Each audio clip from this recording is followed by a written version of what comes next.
What's up, Raider Nation? Welcome to the Silver and Black Lair. I'm your host, the Bat Fry, Kenny Fry, and it is Terrible Tuesday. I hope everybody's doing well out there. I am still struggling to recover from this freaking sore throat. You can tell, you can hear a little bit of a, a raspiness to my voice here, and I am trying. I'm trying very hard to ditch this sore throat, but she's a lingering. She is absolutely lingering and very frustrating. So let's kick it off here. Let's get to some Raider talk on today's episode. We'll talk the Raiders and Champ Kelly parting ways. Also, I'm going to put out there what I think the Raiders' most pressing needs are heading into the draft and into free agency. And we'll go ahead and we'll take a look at the top six college quarterbacks that'll be in the draft according to Fox Sports. And we'll go ahead and take a look at that. And whatever else seems to pop up. So we'll start that off. Like I said, Champ Kelly and the Raiders parting ways. Champ Kelly, if you don't know who he is the assistant general manager for the Raiders. He's been the assistant GM for the last couple seasons. He was the interim general manager after Josh McDummy was fired. So there was that, and for most of the podcasts I listened to, whether it's Locked On Raiders or Hondo,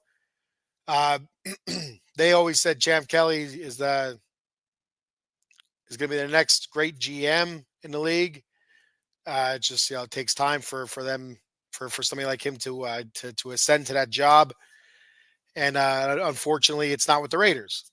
And I really thought after the Raiders moved on from their GM this year, before they hired Spytech, I really thought that Champ Kelly was going to be that guy. I really did. I just because he's been around, he didn't leave. When the new regime took over, when AP took over, he wasn't. When a new GM came in, he stuck around. He stuck around for a year, and whether that was because of lack of offers or what have you, I'm not really sure. I don't know. I could sit here and speculate and make shit up all day. I don't know, but he stuck around last season and into this offseason after again we clean house and go through interviews and stuff, and he's there for all that. Well, I guess he interviewed for the Jacksonville Jaguars. I don't know how the hell you say it. Open GM position, and apparently he's been passed over for that as well. He had one interview, and I guess he was not asked for a face-to-face interview, so that tells you that he more than likely did not get that job. And then I'm not sure why they decided now the Raiders and Champ Kelly to part ways. Whether it was Champ Kelly looking to part ways or it was the Raiders looking to part ways from Champ Kelly, I'm not really sure. But it's happened. So there's that. Best of luck to Champ Kelly and wherever the hell he's going to end up. I'm not sure. He's a GM in the league, and he's very successful, and we can say that hey, you got to start in Las Vegas. So, all right. So moving on from that, looking at team needs heading into this off season and heading as we slowly creep closer to the draft. Team needs, and this is what I think the Raiders' biggest team needs are. I'm sure most fans or most reputable websites probably are pretty close to this. It's pretty standard. I think it's obvious, and so I think the most pressing team needs for the Raiders are obviously quarterback. That's number one, first and foremost. Running back, I think, isn't too far behind quarterback. Wide receiver, that's also a need. I don't know if that's a pressing need or not, but it's a need. Offensive line, I think, is up there. as well. And then I have defensive tackle. Uh, I was kind of like tossing it back and forth, defensive tackle, cornerback. So I went with defensive tackle. Uh, just there's it's a deep draft class for defensive tackle. Raiders have a couple defensive tackles that are unrestricted free agents, and I'm hoping they bring back Adam Butler, like I mentioned in last week's episode. So I still put defensive tackle there as a need. Just to, there is a possibility they lose Adam Butler and and the other guys who for whatever reason I can't think of right now. John Jenkins, and oh shit, there's somebody else too. I can't think of who it is. But anyway, there's a possibility that the Raiders lose both of those guys to free agency, and then they're really up the creek without a paddle. With Christian Wilkins coming back next season, uh, hopefully healthy. Uh, that leaves a glaring hole in the other defensive tackle spot. And it depends a lot on what kind of. I guess it's going to be the same type of defense, I'd assume, from Patrick Graham for this season. Just as like it's been the last couple seasons, it's done for the most part pretty well with a sketchy start to last season, but it finished strong about halfway through. It started to turn around a good bit. So I did put down defensive tackle as a possible glaring need, even though guys like um, Trayvon Merrick and um, Marcus Epps and oh Jesus, killing me. I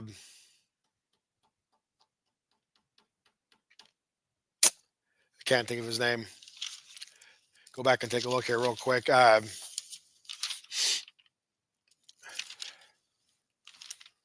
don't have it. That's frustrating. I can't think of his name right now. But anyway, as those guys, there's a possibility that they move on as well. And the Raiders will be up a creek there in the secondary, and it's kind of it's another glaring need, but I'm not really sure how deep the draft is in cornerback. So we could be looking free agency anyway, and I'm not sure there either as to what's going to be available. We have the franchise tag is now open. The time period where you can start franchise tagging players or whatever. I don't think the Raiders are going to franchise tag anybody this year. They franchise tagged Josh Jacobs 2 years ago. I think was that 2 years ago? Yeah, I think it was 2 years ago. I don't remember them franchise tagging anybody last year. I could be wrong, but I just it doesn't it doesn't ring a bell. So excuse me. So yeah, and quarterback wise, again, I talked about it last week as well. It's something you could do in the draft and in free agency, in which I actually do think that's what's going to happen. The Raiders are expected to move on from Gardner Minshew, and it would make sense. I don't know why you'd keep him around. It didn't go so well last year, but you never know. But they're expected to move on from Gardner Minshew, so you're still looking for a quarterback to bring in, a veteran quarterback, and I assume that they'll still probably keep Aiden O'Connell around. Uh, Not really sure. I'm not really sure why you get rid of him either. He hasn't played all that terrible, and by my estimation, I felt like he won the job last year and should have been the rightful starter at the beginning of the season. But anyway, that's another rant for another time, I guess. Yeah, so looking for a bridge quarterback from a veteran to a young rookie, and that's what I think the Raiders should do, and that's why I mentioned last week, a possible trade for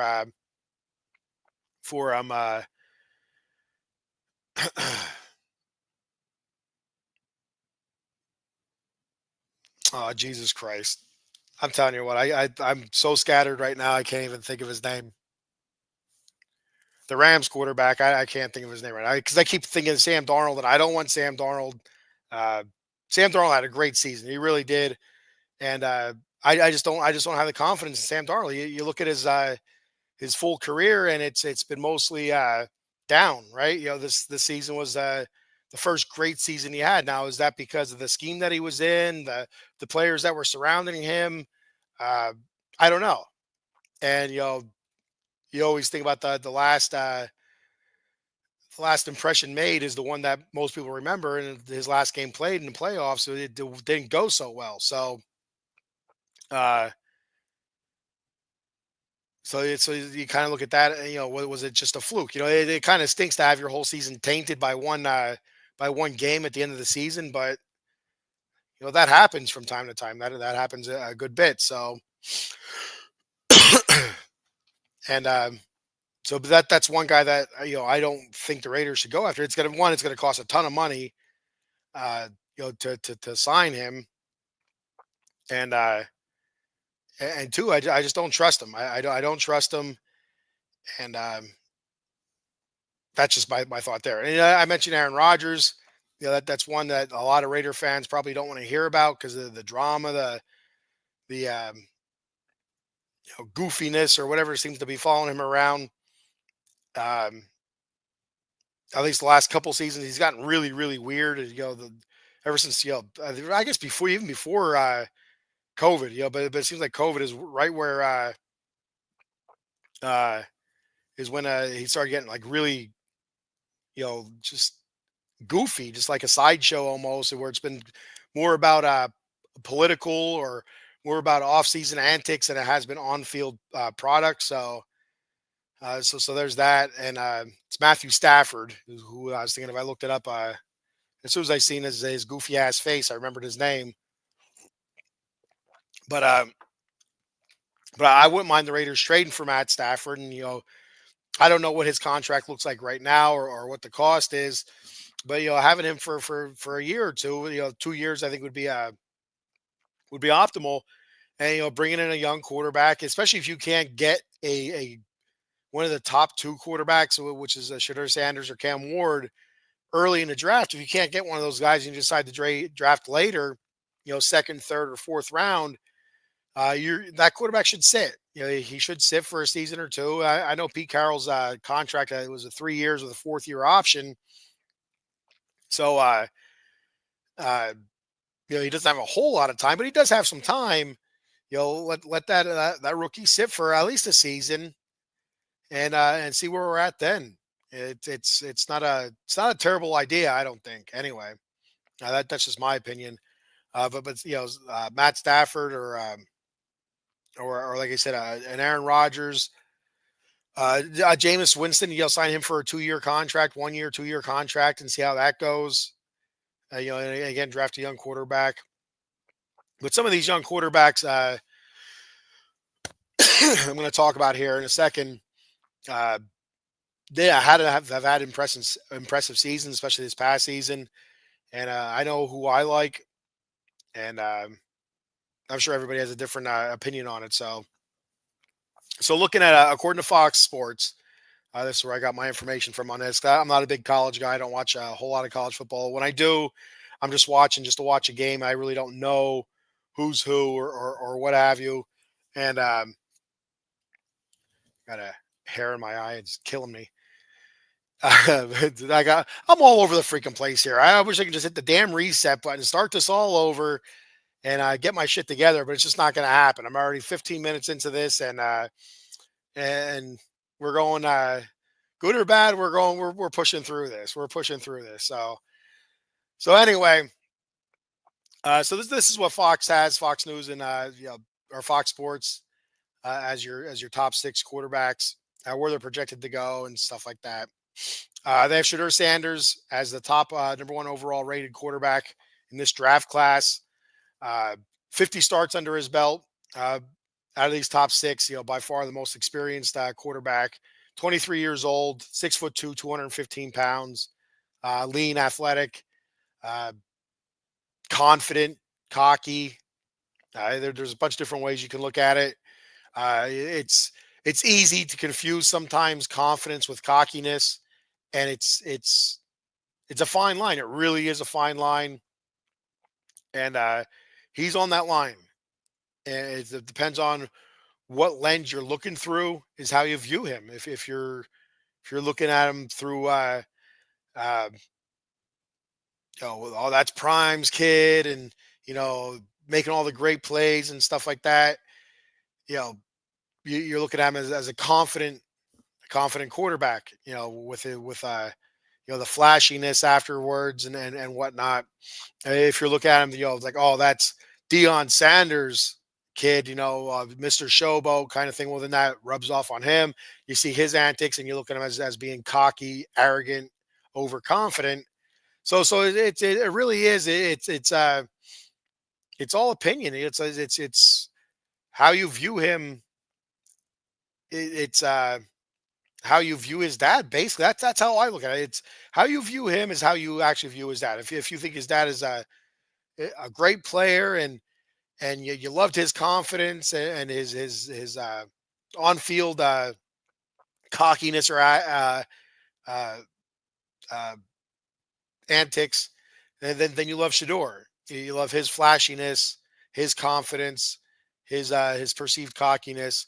But if you weren't a big fan of that kind of flashiness that Prime had back in his day, then you're probably not a fan of Shador and his flashiness. So it's tough. It really is, and I can't judge. I wasn't a big fan of Dion's flashiness, showboat type style, but I was a fan because he was really good. He was fantastic uh you know at being a shutdown corner.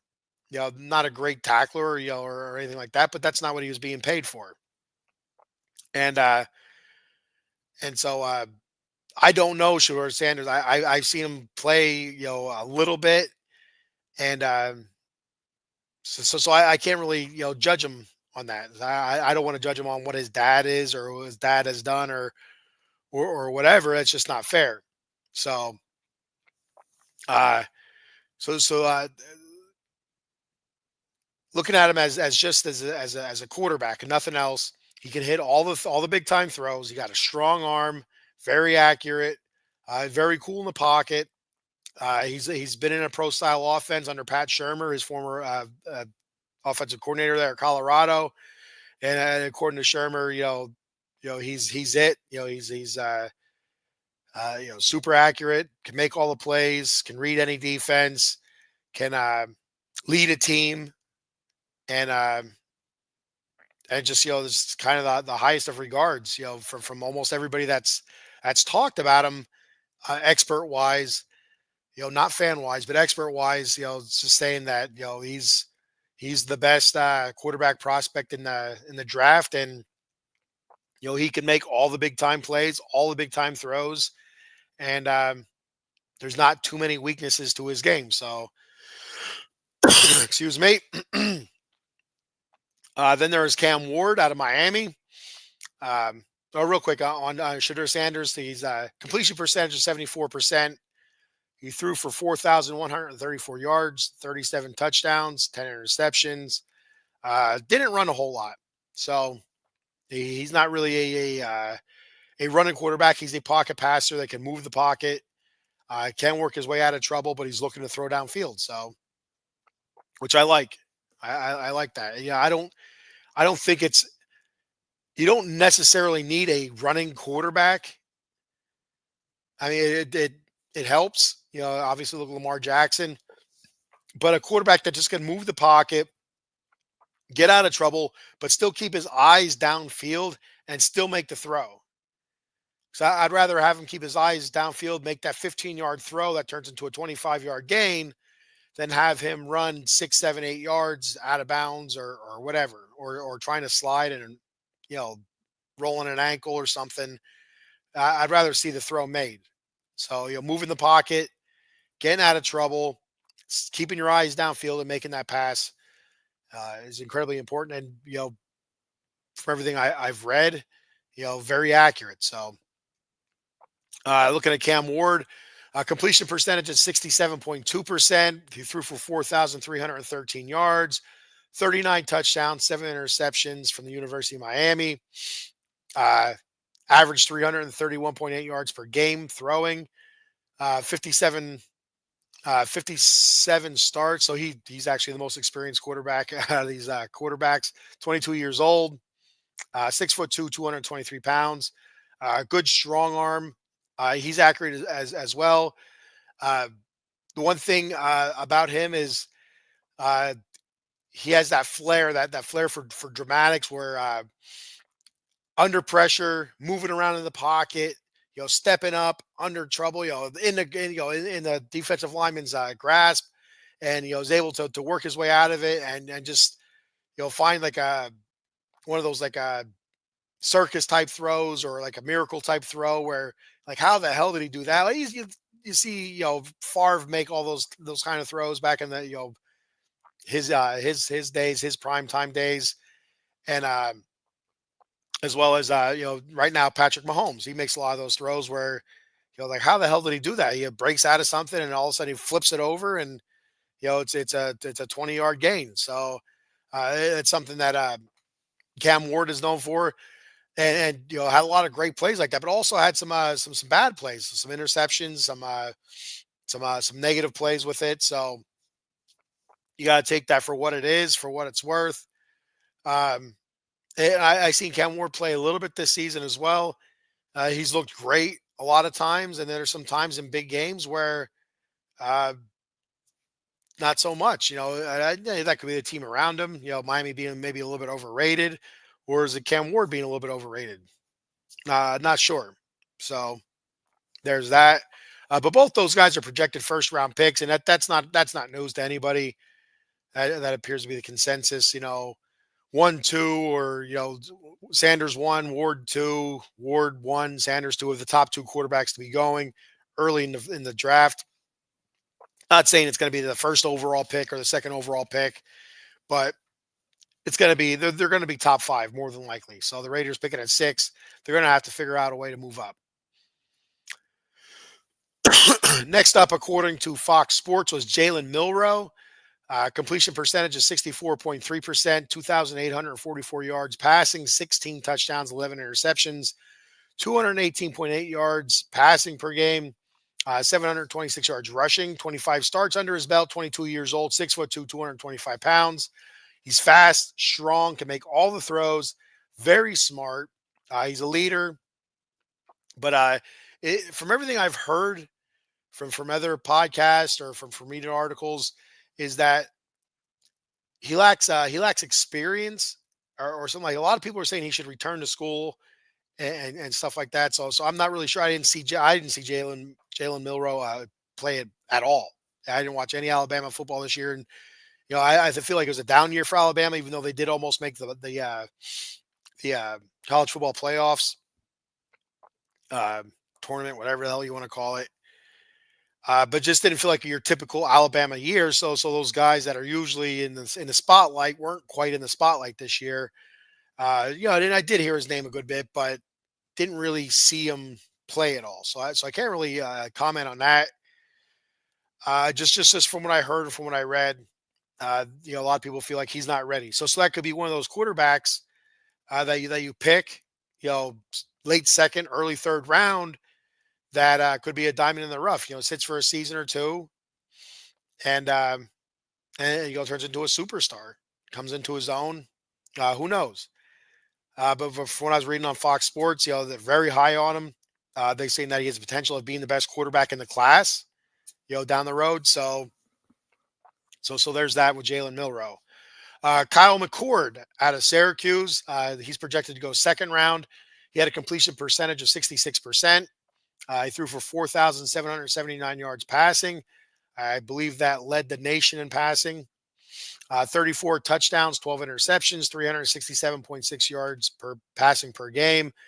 26 starts under his belt. He's 6'3", 224 pounds, 22 years old. He came from Ohio State. He was Ohio State for a couple seasons. Then he transferred over to Syracuse. Had a great season with Syracuse. Syracuse had a pretty good season as well. Um, Played great in some big time games. Played not so great in some not big games. So 5 touchdowns against the Hurricanes to upset Miami. Then also threw I think 5 interceptions against Pitt. So there's that. I mean, I don't know where you go with that. But from everything I read on the court, again, a guy I haven't seen play. I'm not a college football watcher, so I don't really know. I'm just going off of what I've read and what I've heard from other shows. Um, this is another guy where if I'm a Raider fan and the Raiders don't get one of those top two quarterbacks, Cam Ward or Shadur Sanders, Kyle McCord is somebody that I'm watching. I'm watching in the second round, early second round. If the Raiders are holding that spot there, still, it's somebody I'd really keep my eye on. Um, strong, strong East West Shrine game practices. He didn't play in the game itself.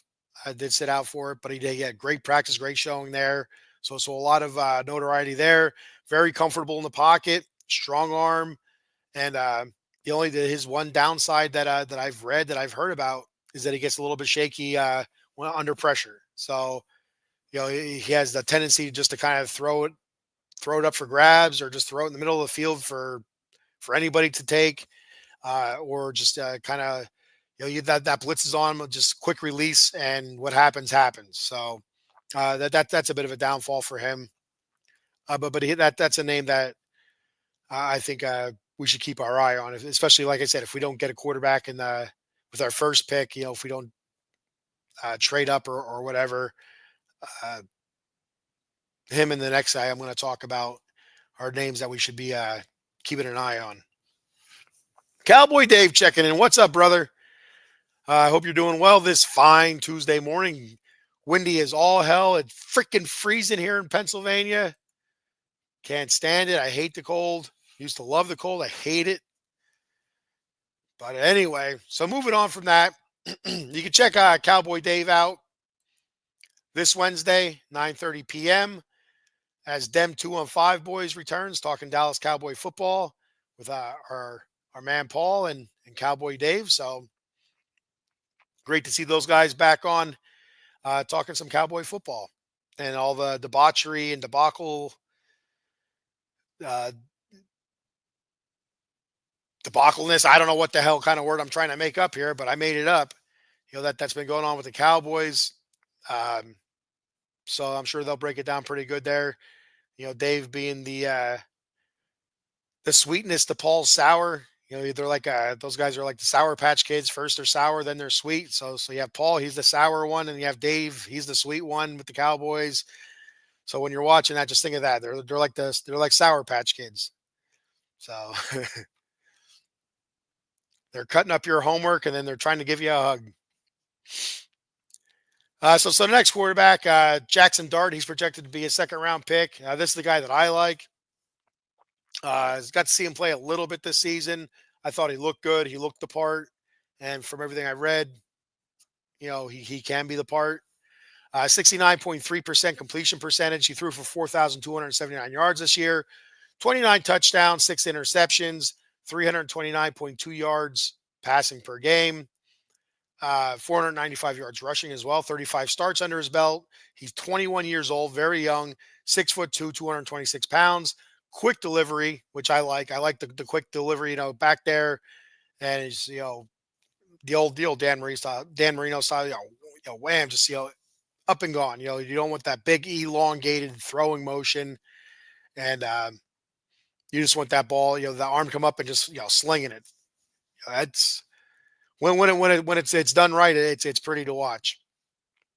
Very well moving out of the pocket. Throws well on the run. Creates opportunities with his feet, not just as a runner, but as a passer. Like I said, keeping your eyes downfield, very important.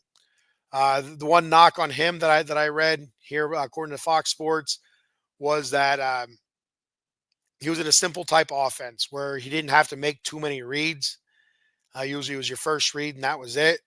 So he could be behind the 8 ball a little bit there, but being 21 years old, dude has plenty of football. So that's somebody that I would bring in, let him sit for a season, and see how he progresses from there. And so finally, and he also Jackson Dart playing in the SEC. That helps. Facing top notch competition there out of Ole Miss. Quinn Ewers out of Texas. Speaking of SEC, he's projected to go late second, early third round. Not too many people high on Quinn Ewers.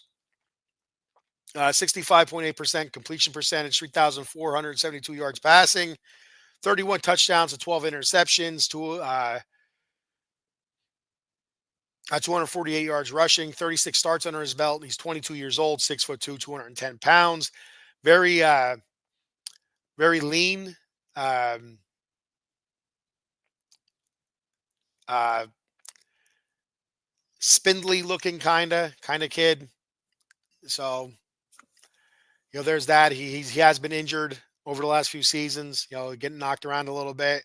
So there's that injury concern. I don't think the Raiders are going to look at his direction, to be honest with you. So I wouldn't really expect Quinn Ewers to be announced as the future of the Las Vegas Raiders and the quarterback position. But it doesn't have great velocity on his throws, but very accurate. And he's not afraid to throw into tight windows, which is good and bad if you don't have a very strong arm. If you don't have that velocity, that zip on it, you get to the NFL and those guys are going to make up that ground and pick that ball off. So he is a quick decision maker, so that's good as well. He knows where he wants to go with the ball. And then again, he played at Texas, tough conference in the SEC. Texas had a great year. And so there's that. So those are the top 6 quarterbacks according to Fox Sports. I like Shedeur Sanders and Jackson Dart, Kyle McCord in that order. And if the Raiders aren't able to trade up to get Shedeur, I don't know if I wouldn't be too surprised if they trade back a little bit to try to accumulate more picks. Perhaps maybe there's somebody, excuse me, that doesn't have a pick in the first round that wants to really move up, make that jump up, or maybe there's somebody halfway through the first round looking to make a jump up to get a defensive player or an offensive lineman or something like that. And there's always that possibility that maybe the Raiders can grab another second round pick or what have you.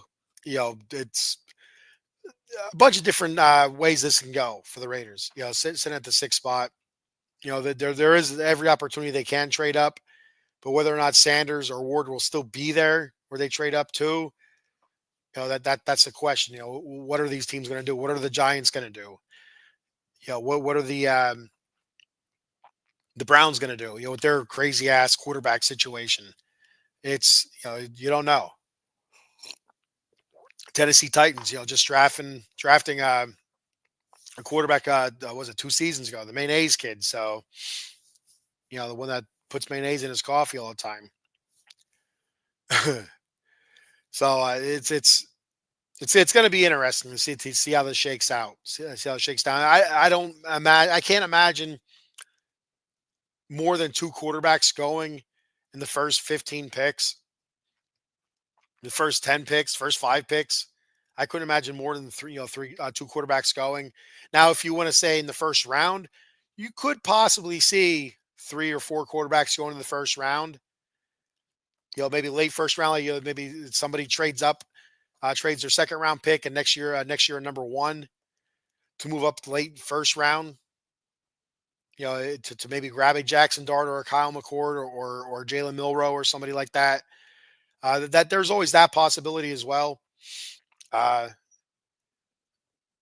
it's going to be interesting. It's going to be interesting to see how they treat how the Raiders treat free agency at the quarterback position.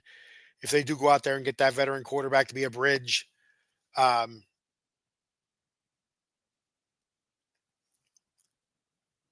So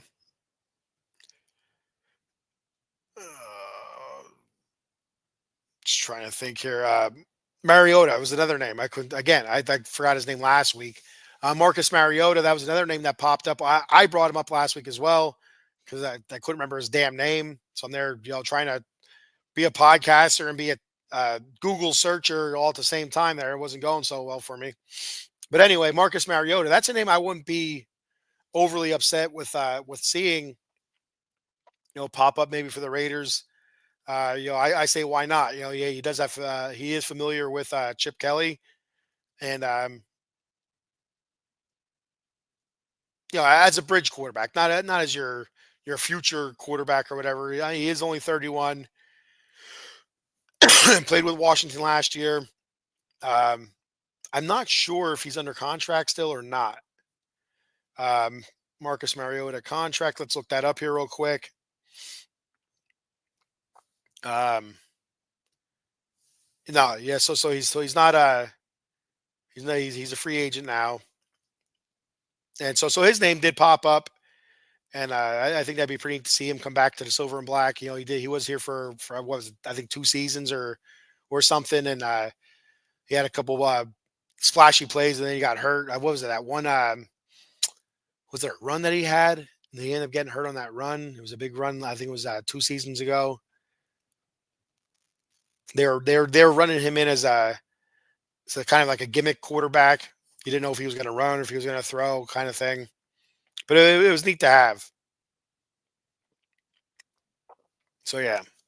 So that's another name to watch. I think in free agency for the Raiders. So you're looking at um, Sam Darnold. Potentially being a free agent. He could get franchise tagged as well, which would cost the Vikings. I think I heard 40, 41, 42 million dollars or whatever, somewhere in that ballpark. And or he could just resign there. Who knows? Uh, Also, Matt Stafford, Matthew Stafford, or whatever the hell you want to call him. There's trade rumors with him. Aaron Rodgers being a free agent. Again, I would welcome Aaron Rodgers for a season. Absolutely, as a bridge quarterback.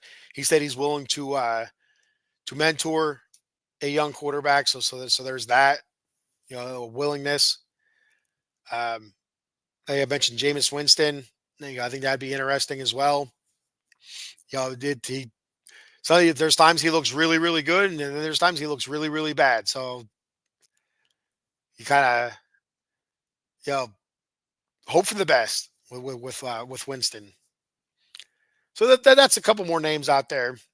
Um, but yeah, I think they go veteran, and then I think they draft a quarterback, whether that's first, second, third round. Now we'll have to wait and see what that's going to be.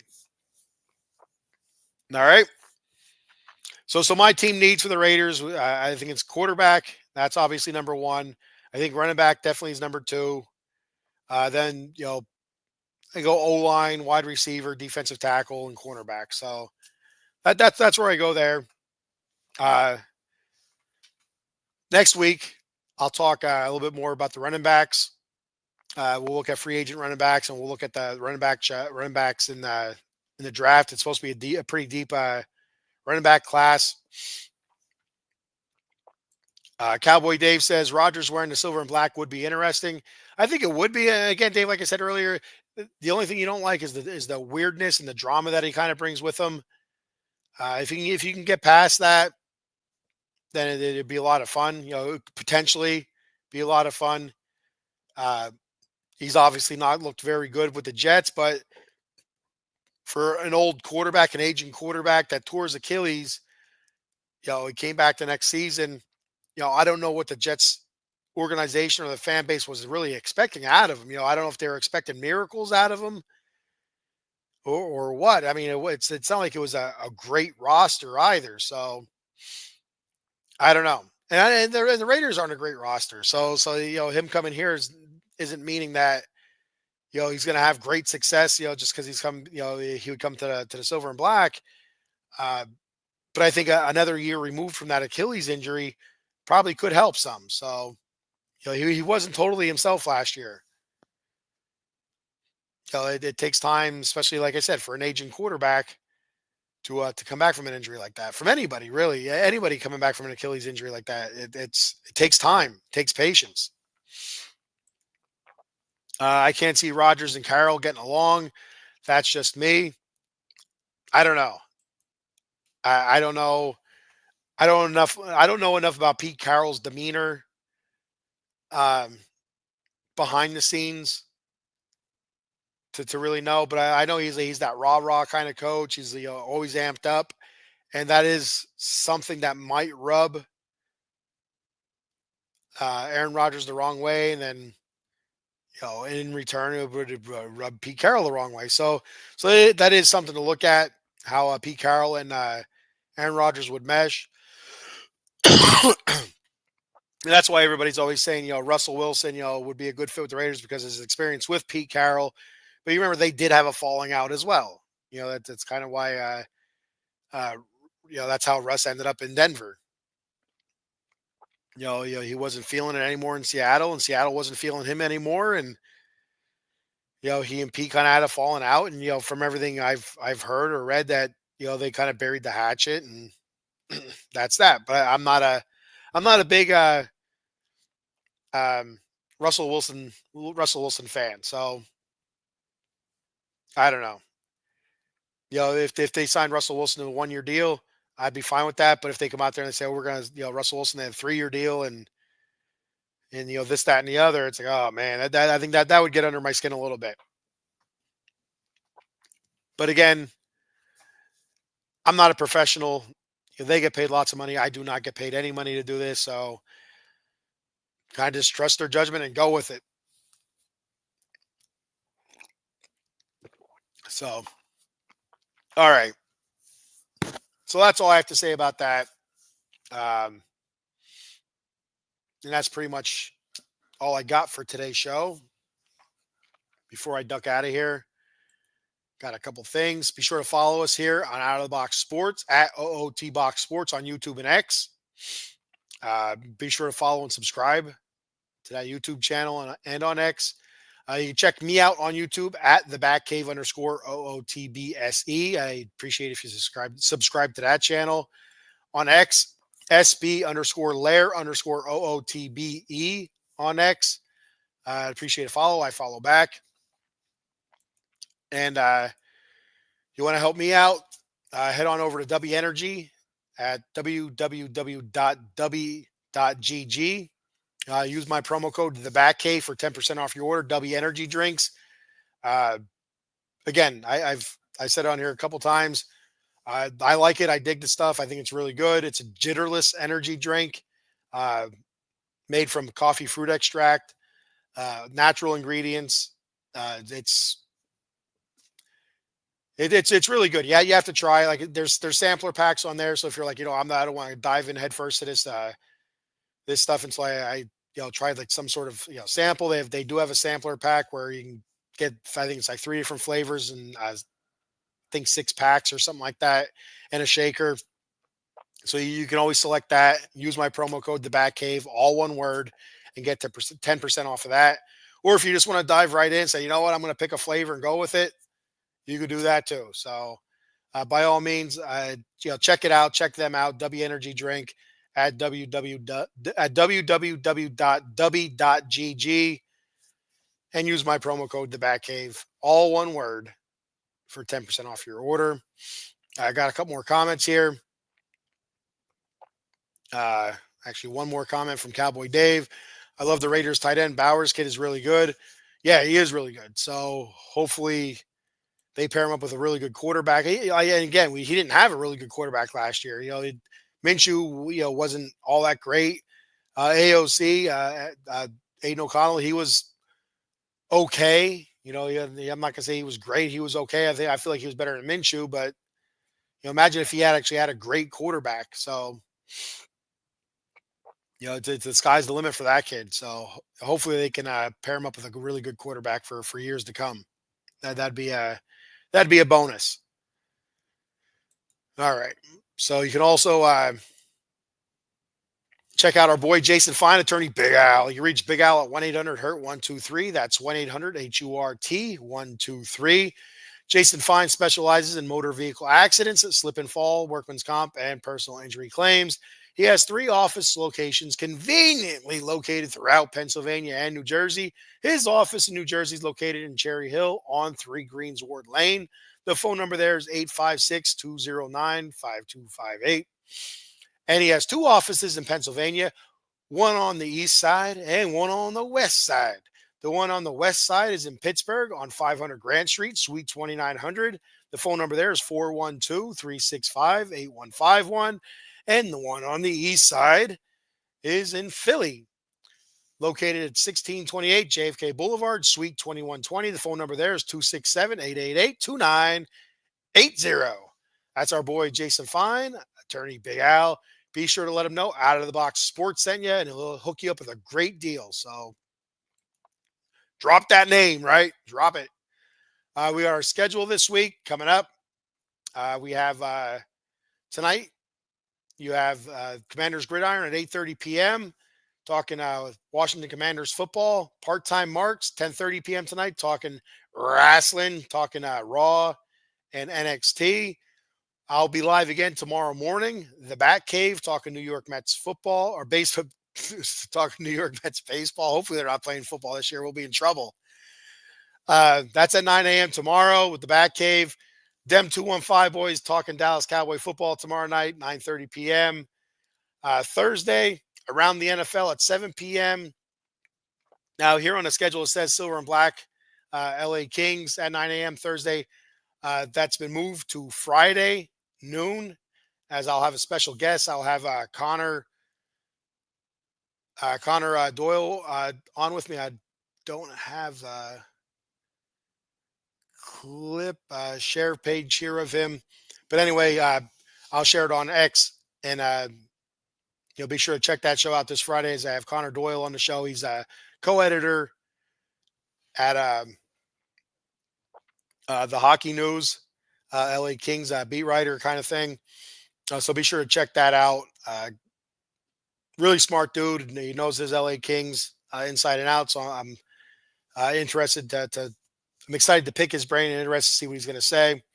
So there's that this Friday at noon. But tomorrow, 9 a.m., check me out with the Bat Cave. Got one more comment here. Cowboy Dave says, I will be on the Part-Time Mark show tonight, talking Monday Night Raw. So Dave will be live tonight with the Marks, talking Monday Night Raw. So with Kurt McGirt and Black Lightning. So be sure to check that out. And also, they'll be live this Saturday, 9 p.m. The Part-Time Marks guys will be taking over the Atomic Drop podcast. I will be unavailable. My daughter has a softball tournament Saturday night up in Wilkes-Barre, so I will not be available for that show. So the Part-Time Marks guys will be running the Atomic Drop this Saturday as well. All right, so that's all I have for today. I'm losing my voice. It's driving me nuts. I forgot every goddamn thing I wanted to say today, so you're probably sick of listening to me anyway. Thank you for checking the show out. I'll bring my A game next week, and hopefully I sound a lot better. Be sure to check me out tomorrow, 9 a.m., the Bat Cave, talking Mets baseball. And then Friday at noon with Connor Doyle from the Hockey News, talking LA Kings. That's Silver and Black Lair, LA Kings, this Friday at noon with Connor Doyle. All right. Scott, one last thing to say before I get out of here. Muster up a little bit of throat power here. And now those three words are just win, baby.